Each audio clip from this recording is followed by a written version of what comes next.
Folks. Hello, everybody. I am Robert Butler on this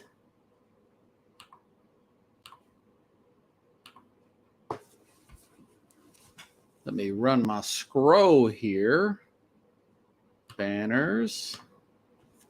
On this 15th day of February. I need to change out my clock here real quick. 9:19 and 49. Got a lot I want to talk about today, everybody. Obviously, we'll get into the Super Bowl itself, the bad calls. Got a bone to pick with Roger Goodell, and some of the nonsense over the years has really kind of hit the over the top button with me. You know, it's kind of hit a standpoint. This league is successful despite of him, not because of him, and I'll explain to that and here in a little bit. But first, in 2003, I talked about this a year ago. 2003, Boston Red Sox manager, Boston Red Sox fired their manager, Grady Little. The Red Sox blew a 4-1 lead in Game 7 of the ALCS. And basically, he held it Pedro Martinez too long, right? And he was fired. And people was like, wow, you got to Game 7. I mean, come on, he fired. So the organization fired Grady Little. And they hired Terry Francona. And like this trade for Matt Stafford, and I said this a year ago, 13 months ago on this program, I said the goal for Matt Stafford is, like Terry Francona, is to win the Super Bowl. The goal for Terry Francona is beat the Yankees and win the World Series. The Rams were 0-6 this year against the 49ers, going back a few years. And the goal for Matt Stafford, like a Terry Francona when that move was made, beat the 49ers, get to the Super Bowl, and win it this time, unlike what Jared Goff did in 2018. And to rely back to that baseball analogy, with the Boston Red Sox, they came back 0-3 1 year later. They came back 0-3 deficit against the Yankees, and the rest is history. They went on to win the World Series. The same thing with this Matt Stafford trade. I mean, they traded 2 first-round picks and a third-round pick and a player with all the other trades they've done, including first-round picks for Jalen Ramsey, picking up Von Miller. But, you know, taking chances. I mean, Les Snead, the general manager, Sean McVay, their job was on the line. You know, and they just pushed it all in and made it happen. But I'll say this. Again, I've talked about this before. There was a study done that people volunteered. One group volunteered to change something out of their life. And, they were all put up in groups. And you had to agree to do it before you do the survey. And the ones that volunteered to change something in their life, 6 months later, the time passed later, they were sought to be happy. And then the happier than the ones surveyed who did not change anything. And you saw this risk here that this Rams team did And someone made a good point. 2 years in a row, all in the all in teams win. Tampa goes after Tom Brady. They pick up Leonard Fournette. They pick up one great player after another. They push their chips in. They sign Antonio Brown, and then they come win the Super Bowl. But it's growing and evolving is a good thing, you know. And I'll say this. There is an incident where it didn't work out good. 2006, the then San Diego Chargers were 14-2, and rest his soul, Marty Schottenheimer was known to be a playoff conservative head coach. Marty Balls, what they called him. 3 runs and a punt. And management there with the Chargers, they fired him. They lost to the Patriots in the divisional round, and they end up firing him and bringing in Norv Turner.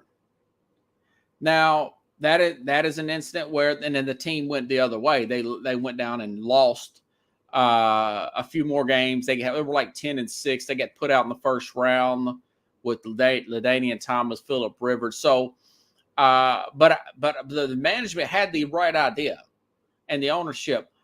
We went as far as we could go with this guy. We're going to go down or we're going to go up. We're not going to stay the same. And look at hindsight on that particular thing. Maybe they should have went with a younger coach who was not set in his ways. I think Norv Turner had already been fired at one point. He was seen as a coordinator. But the gist was, we have gotten as far as we can with this guy.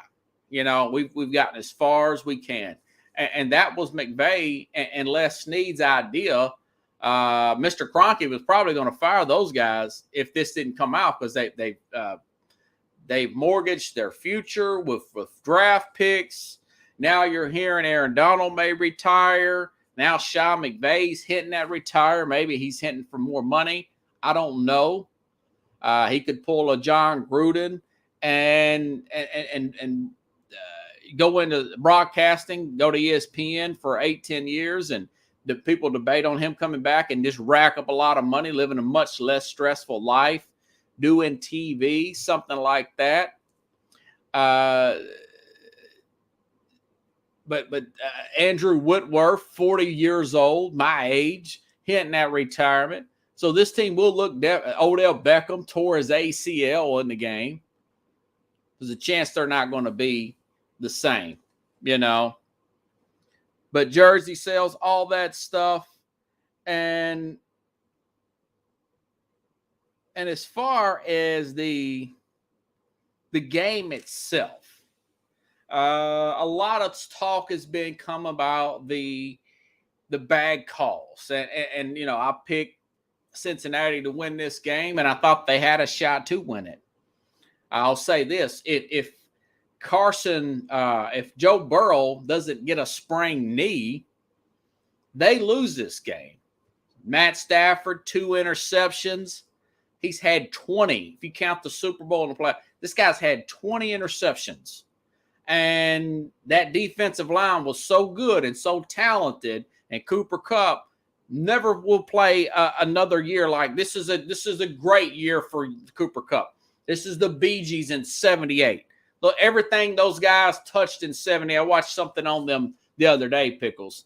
And during that Staying Alive and the Saturday Night Fit and all that, nothing they could do wrong in 78. That's Cooper Kupp's year this year.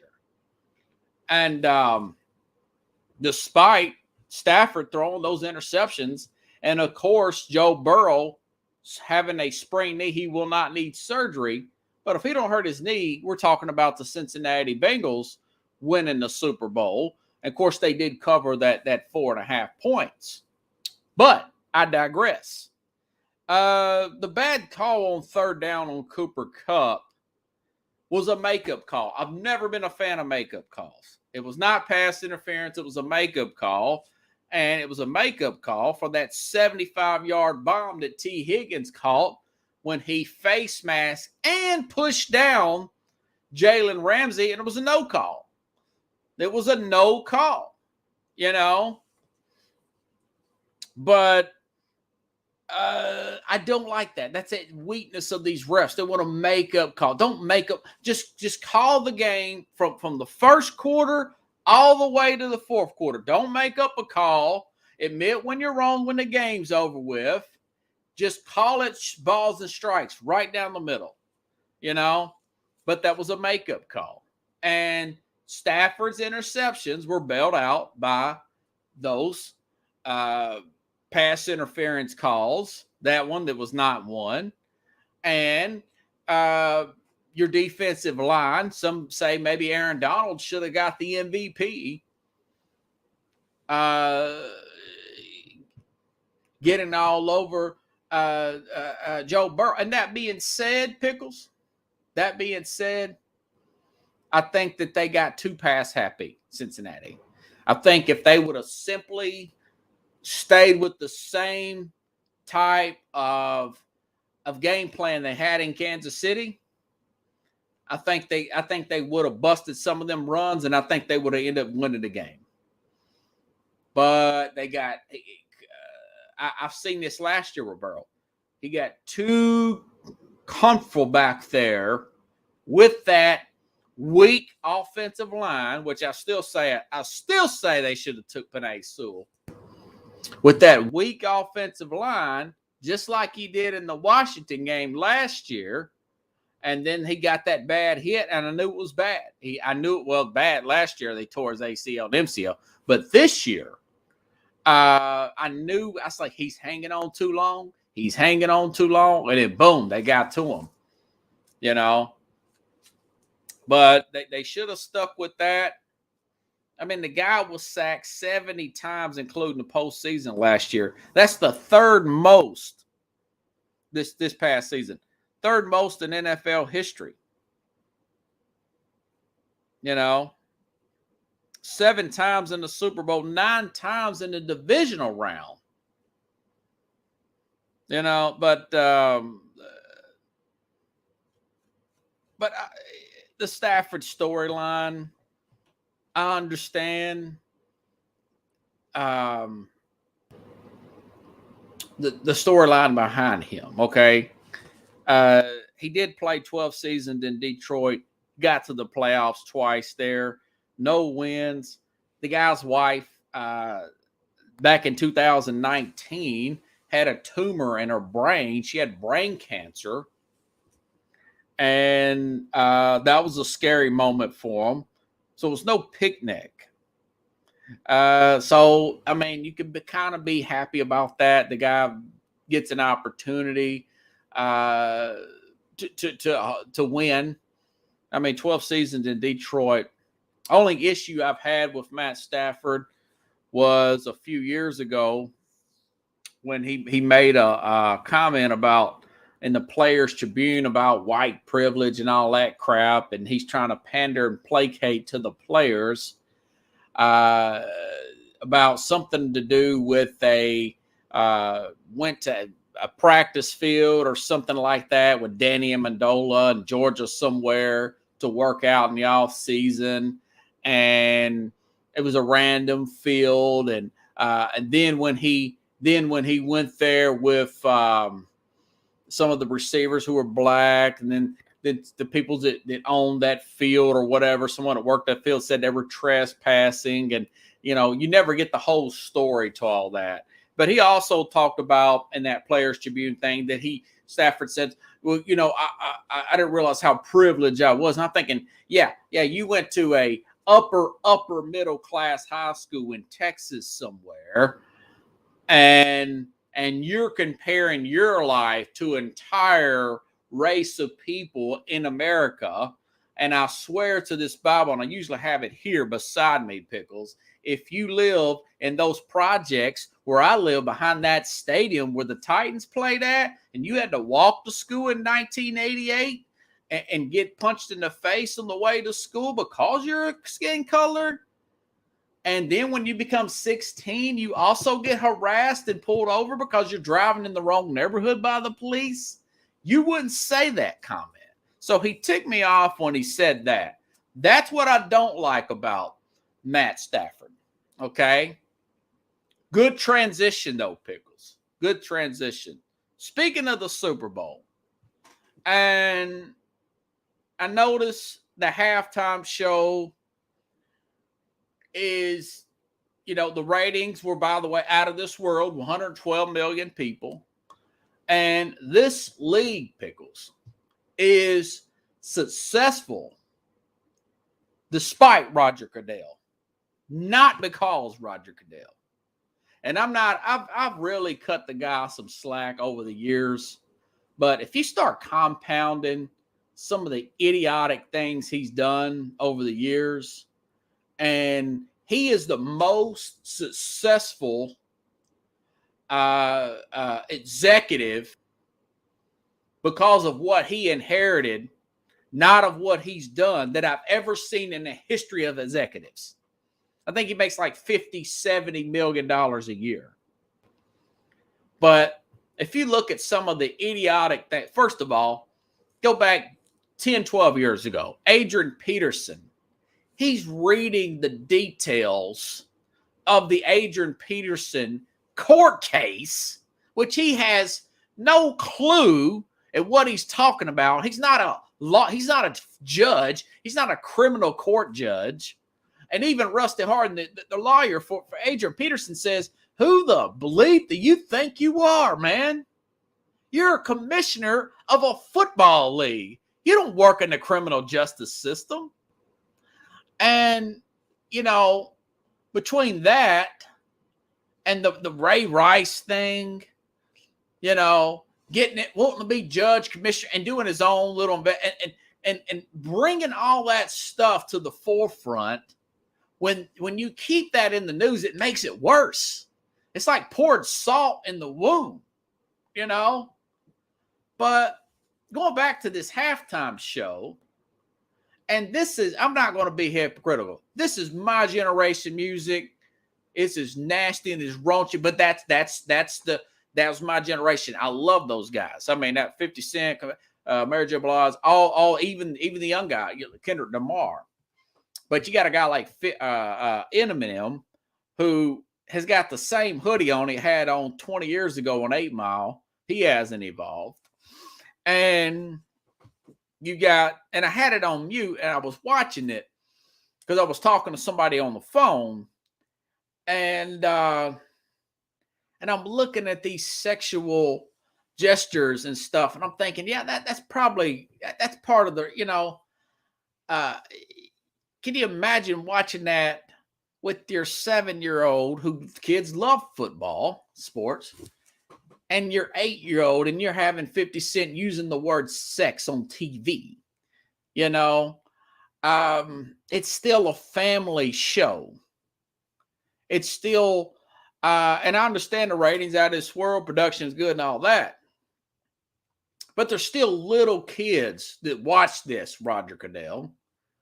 And I say this because Jay-Z was in charge of that. He put Jay-Z in charge of this and did a deal with Jay-Z's company. Was it Rockefeller or whatever? It might be the other Rock Nation or whatever, to put all this together. That's his way of placating to say, well, to the side that says everything is racist. Just a few weeks ago, during the Brian Flores racial accusations lawsuit, and he has a meeting with Al Sharpton.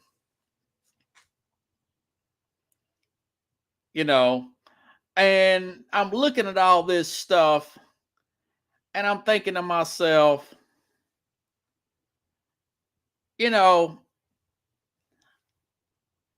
why don't you just do like David Stern did in the NBA?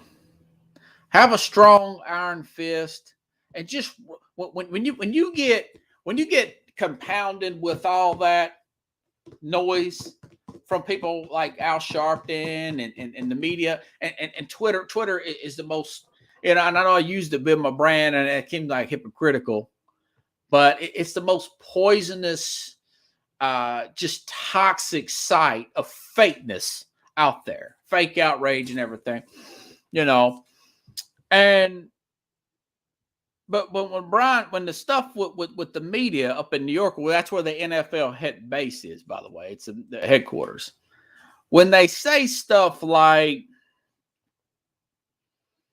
the Brian Flores, there's only one black head coach, you need to come back with the facts. You hit those people with the facts and then you shut them up. There's 6 general managers in the NFL who are black right now. The NFL, and that's 20% of the league. It's 32 teams. That's more than the population, okay? That's more than the population. So those are the guys that do the hiring if things are done right. Those are guys. So you come on with the facts, okay? And then you turn around and you say, okay, there's 1,696 players in the NFL, and 70% are black. And you know what the average median salary is in the NFL? $1 million right now, as of today. $1 million. I don't make $100,000 to play a kid's game. The highest paid player is black. He has a $500 million contract, Patrick Mahomes. So when you want to talk the facts, we can talk. That's the way I would handle it. I would come at your Al Sharptons and your Brian and your Gail King and anybody else that wants to throw that nonsense. I'm going to hit you with the facts. And that's how you handle that. Instead, he goes out here and hires Jay-Z, and it just, fouls up. And it was pretty good. But there's kids that watch this with their parents. Little kids, 7 years old, 8 years old. You've got 50 Cent saying the word sex. And you wonder why teen pregnancy is what it is.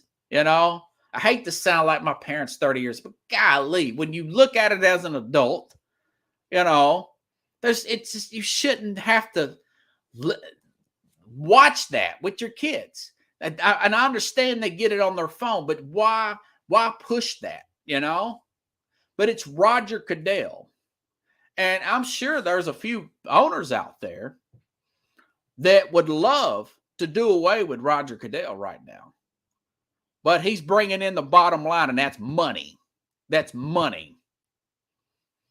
That and as soon as that slips, there's quite a few owners that want to do away with him. What makes the NFL special, folks, is it is like Jason Whitlock said, who's black, but he's more of a conservative guy. He's saying that the society should emulate the NFL. The NFL shouldn't emulate society.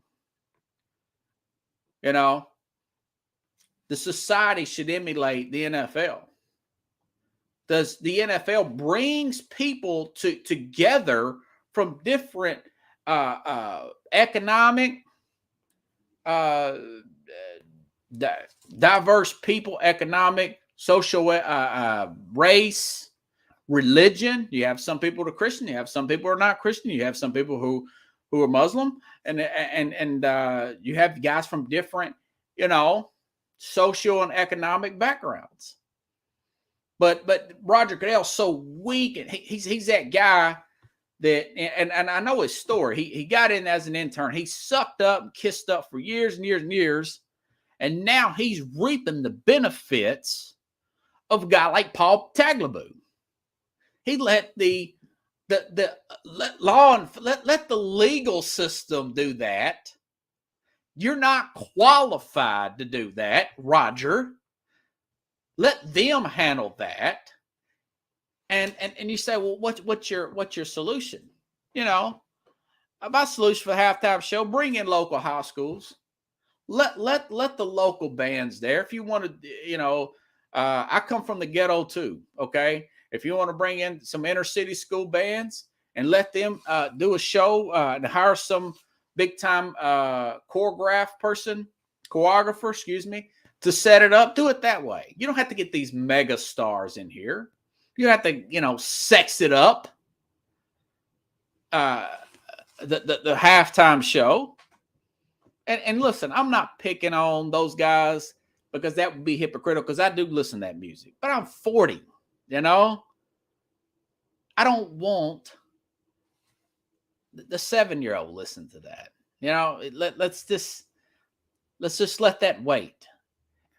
Because I'm sure there's some people that's like, man, I wish my kids, and I'm sure some parents put that on mute and they probably just said, yeah, let's hopefully we can go get something to eat, so we don't have to watch that, But it's 112 million people around the world watching it. If you add in streaming, it was very successful, but it's just, and it's all back to his leadership.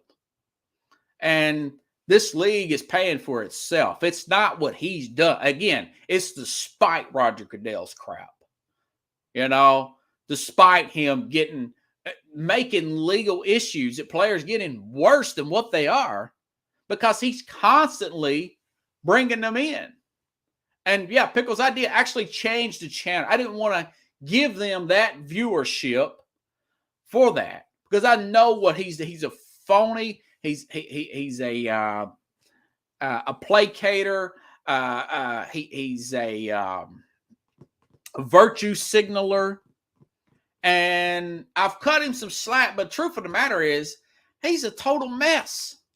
And it's despite of him. And and all the successful things NFL done, I bet none of that was his idea.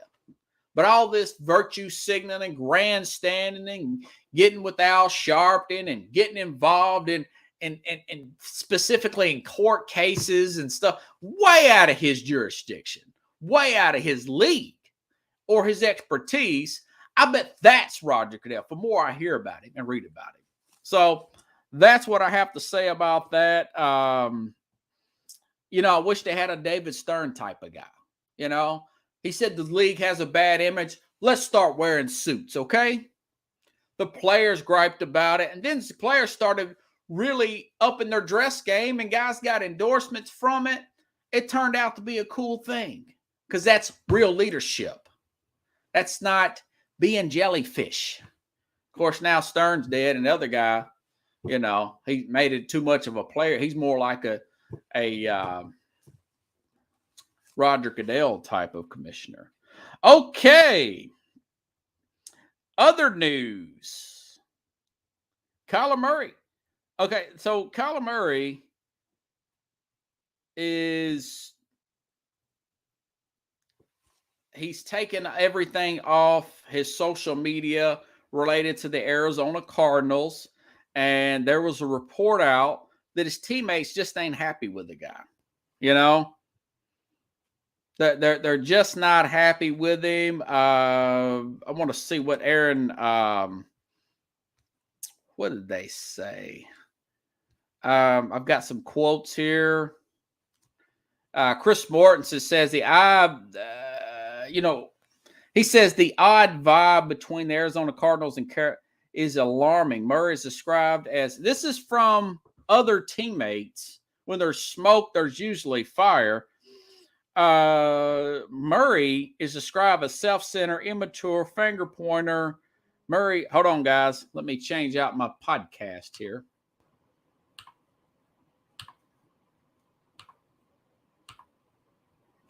Murray is self-centered, a finger pointer. Hold on, let me see. This is what Mortensen said. He's frustrated with the franchise, embarrassed by the playoff loss to the Rams. He's been framed as a scapegoat. Wears ahead in the spike. Chris Mortensen. The acrimony. The Cardinals expect things to calm down, and Murray is their quarterback. So let veterans hope to reach Murray and how to handle adversity better. Cliff Kingsbury is also self-scouting where he can provide better alternative. Okay. And then Murray says, after that report came out, he says, I play this game for love of the game. My teammates, everyone that's helped me get in this position, that believe in me to win championships. All this nonsense is not what it's about. Of course it is. He wouldn't have took all that stuff down off of his social media. And I'll say this about Kyler Murray. Throws a great deep ball. He is also he's a better player than I thought he would be, but he is an immature player, and he is a guy that, quite frankly, we don't know if he's 5'9" or 5'10". His numbers have totally deteriorated. QBR is worse this year when they went 7-0 or something like that, right, Pickles? Than it was last year. Now, how is that even possible? But he's had 3 complete years. Some are saying this is a way for him to get a contract extension. I want to add that the owner was ticked to the high heavens at, I know it's Cliff Kingsbury because he's the head coach, and it's at the organization for the NFC Championship game being between the 49ers and the Rams, the 2 NFC West teams, when they had a big lead on both of those teams in the middle of the season. But again, you got to look at, he's very young. He has been hurt every year, even though if you look at the stat line, it says he's played 16 games first 2 seasons, but he was hurt those first 2 seasons. He actually missed games this year because of this injury. I never did like that offense. Got off to a great start this year. I thought maybe I was wrong. They were a Super Bowl team.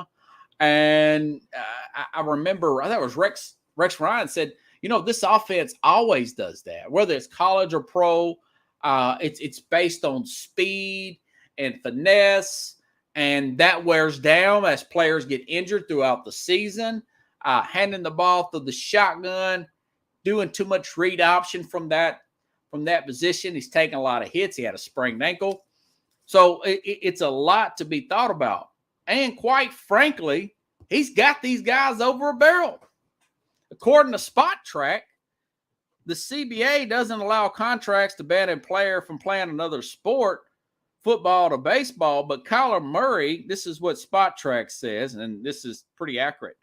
Kyler Murray can void the remaining $5.4 guaranteed money on his rookie contract by paying back his $5.89 million signing bonus. He can go play baseball. Right now, he can go play baseball. He may be holding that over their head through different channels. Okay? So my thing is, you look at Cliff Kingsbury, which I was never a big fan of. He kind of won me over a little bit this year with their winning streak. But, the guy had a losing record at Texas Tech with Patrick Mahomes, by the way, mind you. Gets fired, immediately gets hired by Arizona. And I do think Murray is a talent. But you're looking at the fact that he's threatened to play baseball every year since he's been drafted. Every year since he's been drafted. He's been hurt every single year. He has fizzled out, Pickles, every single year.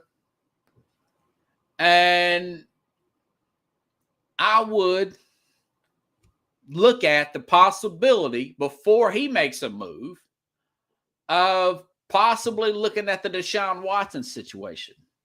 This team has the talent to go to a Super Bowl.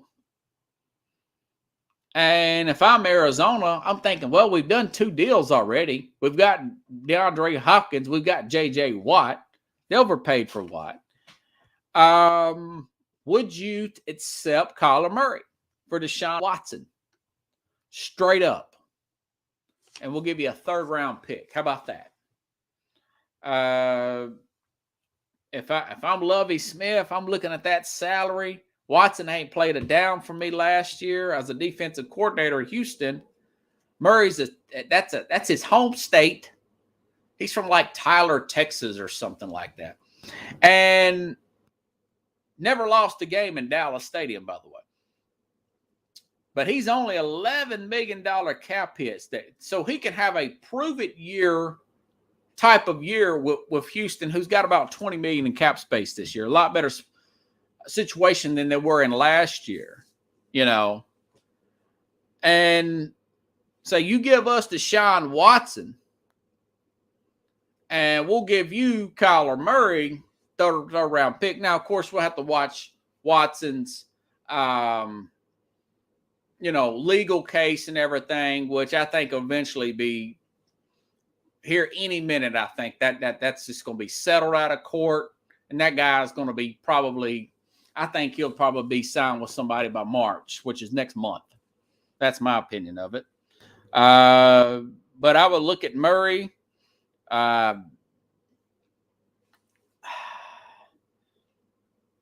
wouldn't say Russell Wilson because that wouldn't work. But somebody like that, would you trade him for future first-round picks? Possibly.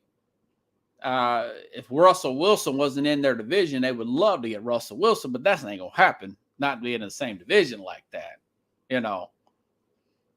But I would look at possibility of trading him. You could get a lot for him, You could get future picks for Kyler Murray. Would you do something on Green Bay? Probably not.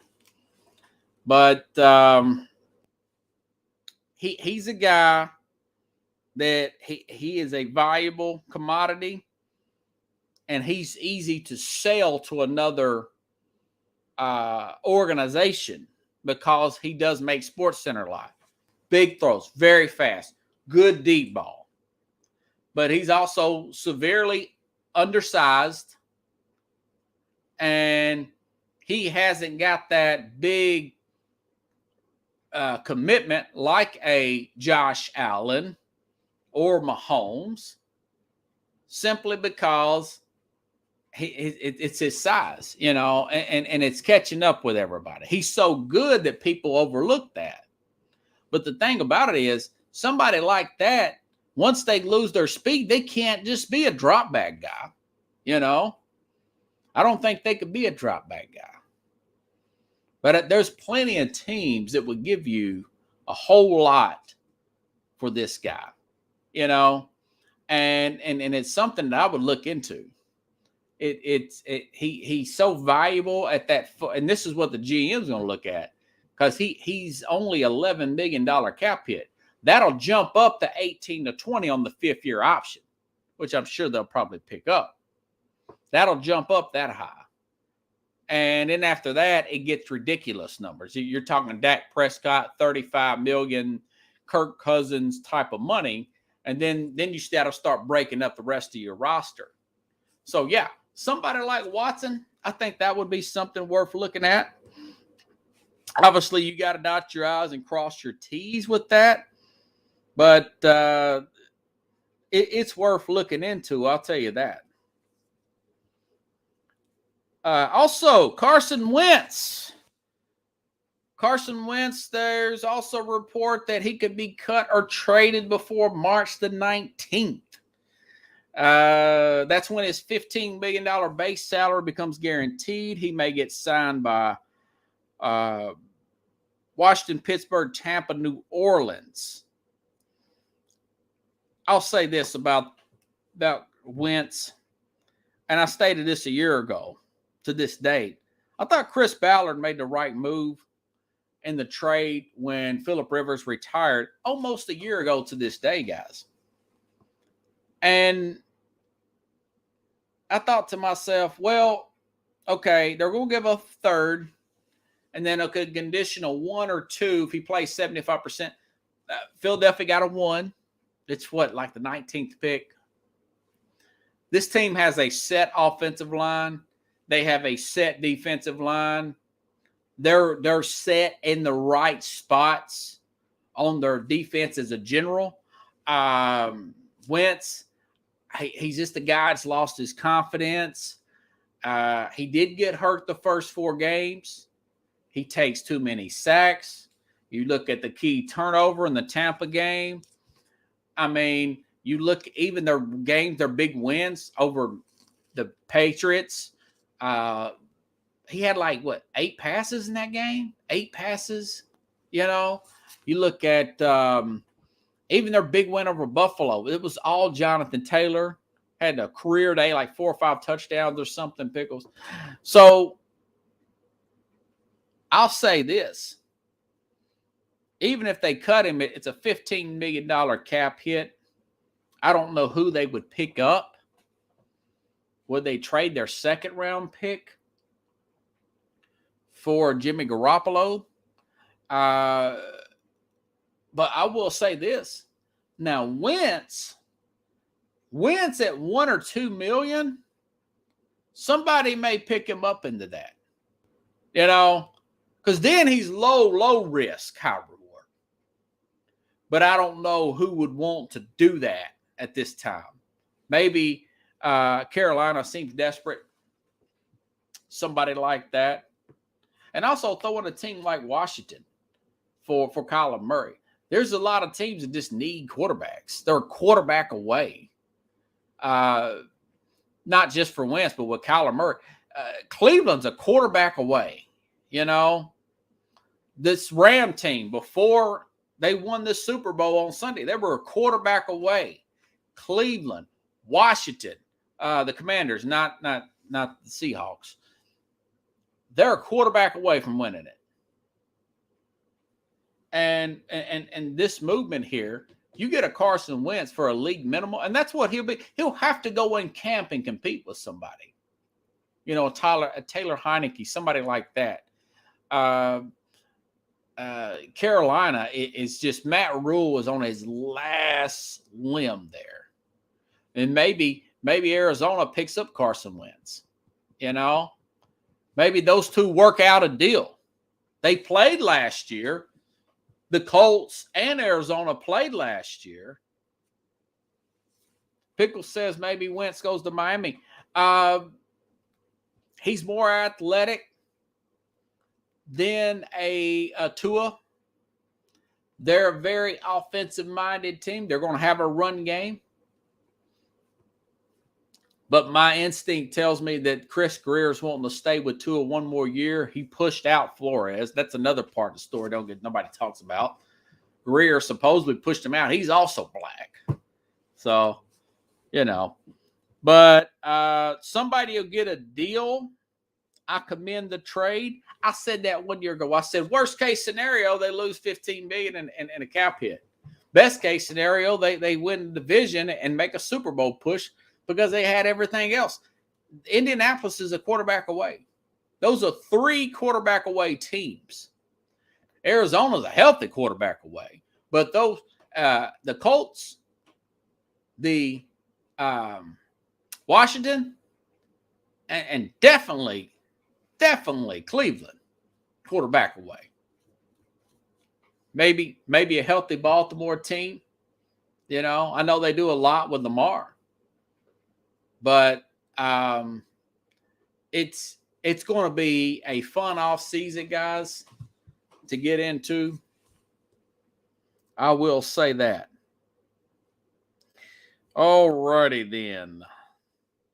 Well, a little side note.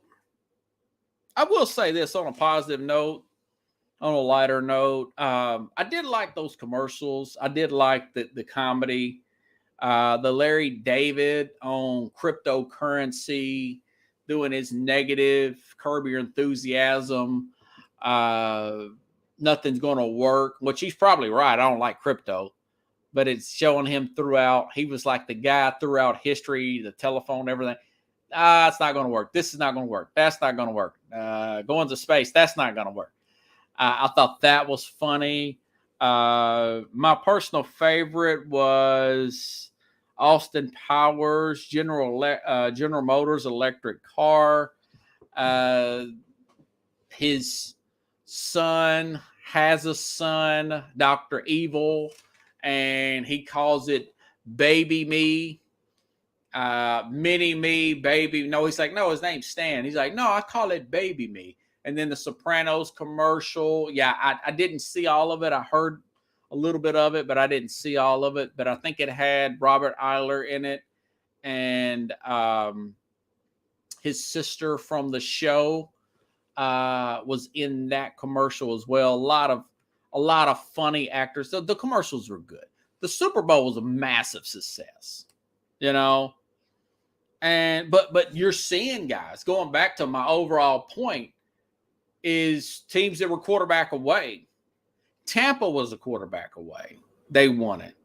That Rams team, quarterback away. So we're going to see some movement and activity here in the next 30 days in and around the league with Carson Wentz, Jimmy Garoppolo, possibly Russell Wilson, possibly Aaron Rodgers if he don't just stay there. There's some movement there. Then you got to look at the draft. Kenny Pickett, Malik Willis. Are teams in love with them to move up enough to get those guys? I don't think they are. I like Pickett more than Willis. I know Willis has got more game speed. If you're a Philadelphia Eagles fan, do you use those 3 picks and go after somebody? That's food for thought. I know I would if I am the Eagles. So anyways, guys, if you like the show, share the show. This program will be and always be, for the most part, about my opinion. It will not be about getting guests on here. Jamie Lynn Singler, yeah. Had a little bit of an issue there with possibly getting a guest on the other day. And I just want to remind my audience, this program will never, the best never depend on their guest. It's always either about the camaraderie between the host and the producers, or just the host himself and the audience. The host is so good, and like Don Amos, it was between, and I agree with him. He said they did a survey that says his camaraderie with his producers and himself is what people listen. And that's what I did. And his back and forth with his staff and Rush Limbaugh, it was just his opinion. You couldn't even hear his producers on there, but the people would call in and he would have sound bites. That's what separated those guys. And, Howard Stern, his was with Robin. And of course it was his interviews, but mainly it was the chemistry with him and Robin. But even when it was just him in the movie Private Parts, some of the crazy stuff he was saying and getting fired for it. So I just want to remind anybody that this show will, and it's going to take more work for me to prep and stuff, and I'm trying to work my way out and then transition to getting out of this day job into a permanent job. But that's what I want to base it on, is that and not that. And I will never kiss anybody's rear end to get that because my opinions are authentic and as if just me and you are talking, whoever you are. I will never be compromised by that. Just want you guys to know that. And I like to remind myself and say that I will never kiss anybody's rear end to get any kind of guest on this program. And the 3 that I've had, one was a friend's mother that I knew, Kavarius, and he's a nice guy. She's a nice person. Another one, Steph Wood asked me and reached out. She's a very nice person.